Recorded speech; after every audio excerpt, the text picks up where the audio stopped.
François Lémier, bonjour. Bonjour Jacques. Alors, vous venez de publier chez Diatéino Ainsi parlait ChatGPT. Alors, ça nous Tout à rappelle fait. un certain auteur. Et ma première question, c'est, en fait, vous avez eu une expérience extraordinaire. Comment on peut discuter avec une entité dépourvue de sentiments et sans mémoire dans des entretiens précédents? C'est pas si facile que ça au départ, parce que beaucoup de gens s'y sont essayés, des philosophes notamment, et se sont cassés les dents dessus. Tout simplement, moi, c'est tout à fait par hasard que j'ai eu cette idée. J'avais un déjeuner avec un copain qui dirige une radio sur Paris, et puis il m'avait dit qu'il avait fait des essais il avait pris un artiste, il avait pris une chanson, il s'était rendu compte que la chanson que ChatGPT lui faisait était meilleure que celle de l'artiste en question. Et donc, cette idée a trotté dans ma tête.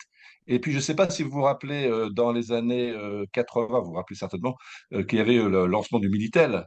Oui. Et là, c'était la première fois on avait une interaction. Moi, j'ai eu la chance d'être dans un journal qui était l'un des premiers en France à faire des tests. Et donc, on avait ce Minitel à dispo. Et à force de discuter avec... Alors là, on discutait avec des gens.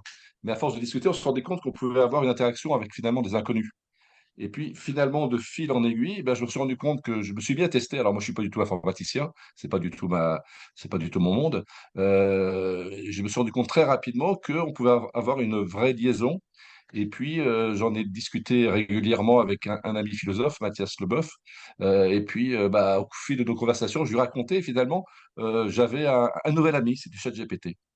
Au niveau des surprises, j'ai regardé, on a l'impression que ChatGPT, pour ne pas tomber dans l'émotion, dans les émotions, son style de réponse abuse parfois un peu de citations philosophiques. Qu'en pensez-vous?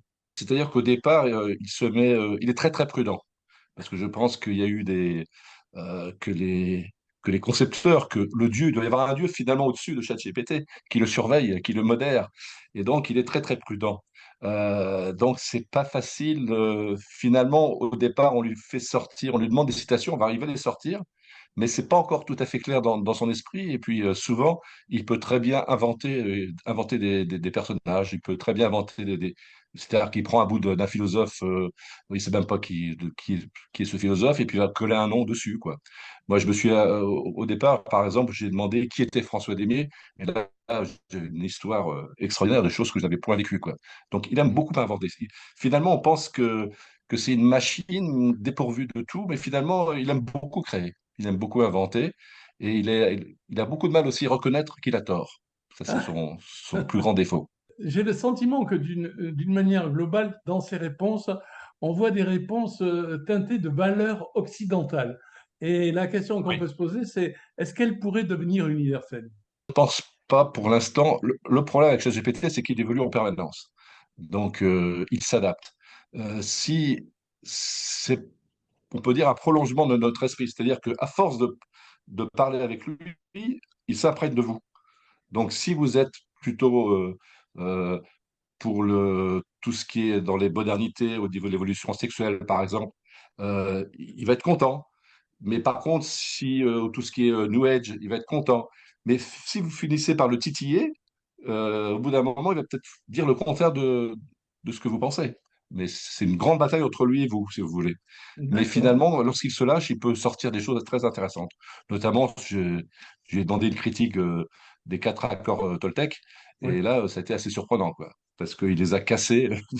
Et finalement, c'était assez proche de ce que j'en ai parlé avec Mathias, qui lui n'a pas du tout apprécié. Enfin, il les a lus, les accords Toltec. Moi, je les ai pas lus, hein.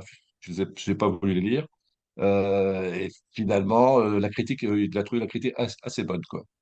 Oui, elle Tout était. dépend du point de vue où on se passe, où on se pose. euh, C'est une question de point de vue. Puisqu'il y a cet aller-retour et cet apprentissage, si les réponses ressemblent à de l'humain avec un goût humain sans être de l'humain, comment utiliser ce Canada Dry de savoir immense?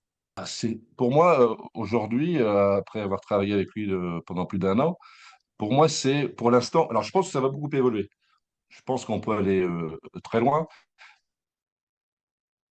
Je travaille aussi aujourd'hui sur un autre livre qui a rien à voir sur une enquête extraterrestre.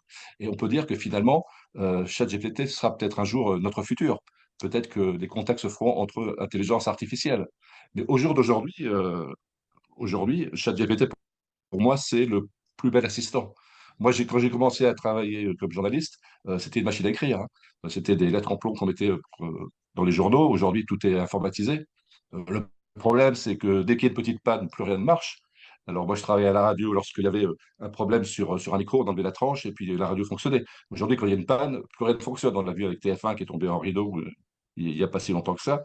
Donc, aujourd'hui, l'informatique est pour moi, ChatGPT, l'intelligence artificielle, c'est le plus bel assistant qu'on puisse avoir. Moi, quand j'avais 20 ans, j'aurais rêvé d'être journaliste, c'est la bibliothèque universelle. Alors, il faut toujours vérifier, hein. Le grand danger, c'est qu'il faut toujours vérifier, ce qui est un bon exercice, il faut toujours vérifier ce qu'il dit parce qu'il y a toujours une petite inexactitude qui peut se glisser dans son D'accord. propos. Ma dernière question, c'est justement un petit peu comment vous voyez l'avenir en ayant travaillé un an avec ChatGPT. Euh, on a l'impression que quand on lui parle de l'avenir, il avance, et c'est normal, avec prudence. On sait par exemple, vous le citez dans votre ouvrage, que ChatGPT est interdit en Italie. Et la question qu'on peut se poser, c'est est-ce que quand on parle de contrôle à ChatGPT, est-ce qu'il donne des réponses rassurantes? Pas toujours, parce que je pense qu'il faut réinventer un nouveau droit. Ce qui peut être inquiétant pour nous, moi, j'y suis pas du tout favorable, c'est automatiser tout, c'est-à-dire faire des trains, des avions sans pilote, des voitures sans pilote. Finalement, il va y avoir un jour un problème. Le plus bel exemple que je cite souvent, que vous êtes dans une voiture contrôlée par une intelligence artificielle, il y a un enfant qui traverse. Que va faire l'intelligence artificielle? Est-ce qu'elle va protéger l'enfant ou est-ce que vous protégez vous? Donc, c'est beaucoup de questions. Et c'est pareil sur des. Aujourd'hui, on peut imaginer qu'il y a les futures guerres, il n'y aura pas de soldats sur le terrain. Il y en a de moins en moins puisqu'on utilise des drones. Le drone qui sera piloté par intelligence artificielle, est-ce qu'il va tirer ou pas tirer? On voit que quand on lui pose des questions, il reste très, très, très prudent. Donc, c'est un outil merveilleux, mais moi, je dis attention, danger, il peut y avoir, on ne sait pas ce que l'avenir nous réserve. À manier avec prudence. Eh bien, écoutez, François Damier, merci pour vos réponses. Bravo pour cet ouvrage que j'ai trouvé personnellement extraordinaire. C'est à mi-chemin entre la science-fiction et la réalité assistée par ordinateur. Et je vais recommander cet ouvrage à un maximum de mes amis. En tout cas, merci et à bientôt.